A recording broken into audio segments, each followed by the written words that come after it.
বৃষ্টিপাত হচ্ছে দেশের বিভিন্ন স্থানে। পূর্বাভাসে আবহাওয়া অধিদপ্তর বলছে, ভারী বৃষ্টিপাতের কারণে বিভিন্ন স্থানে স্বল্প থেকে মধ্যমেয়াদী বন্যা হতে পারে। কারণ চলতি মাসে সামগ্রিকভাবে দেশের স্বাভাবিকের চেয়ে বেশি বৃষ্টিপাতের শঙ্কা রয়েছে। এছাড়া বঙ্গোপসাগরে 1 থেকে 2টি লঘুচাপও সৃষ্টি হতে পারে।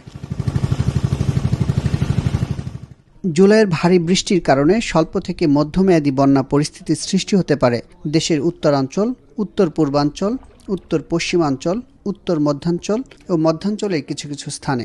আবার দক্ষিণ পূর্বের পার্বত্য এলাকার কিছু কিছু স্থানে স্বল্পমেয়াদী আকস্মিক বন্যা হতে পারে।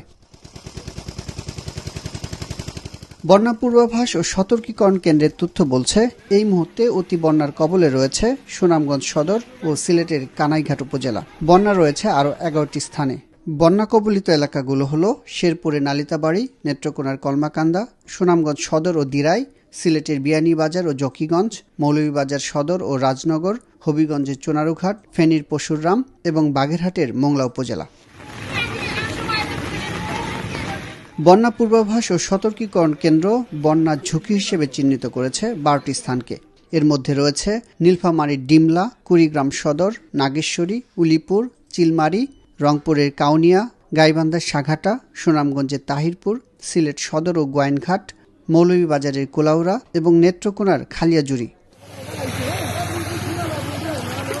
আবহাওয়া অধিদপ্তরের তথ্য বলছে, বৃহস্পতিবার পর্যন্ত ঢাকা, রংপুর, রাজশাহী, বরিশাল, খুলনা, ময়মনসিংহ, চট্টগ্রাম ও সিলেট বিভাগের অধিকাংশ জায়গায় অস্থায়ীভাবে দমকা হাওয়া সহ হালকা থেকে মাঝারি ধরনের বৃষ্টি ও বজ্রসহ বৃষ্টি হতে পারে। সেই সাথে দেশের কোথাও কোথাও মাঝারি ধরনের ভারী থেকে অতি ভারী বর্ষণ হতে পারে। শুক্রবার থেকে বৃষ্টিপাতের প্রবণতা কমে যেতে পারে বলে জানিয়েছে আবহাওয়া অধিদপ্তর।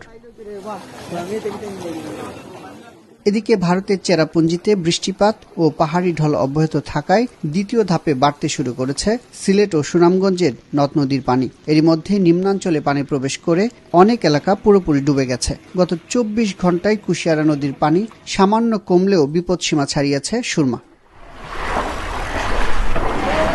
সিলেট জেলা প্রশাসন সূত্রে জানা গেছে, জেলার 13টি উপজেলার মধ্যে 10টি উপজেলার আশ্রয় কেন্দ্রে রবিবার পর্যন্ত 10,903 জন আশ্রয় নিয়েছেন।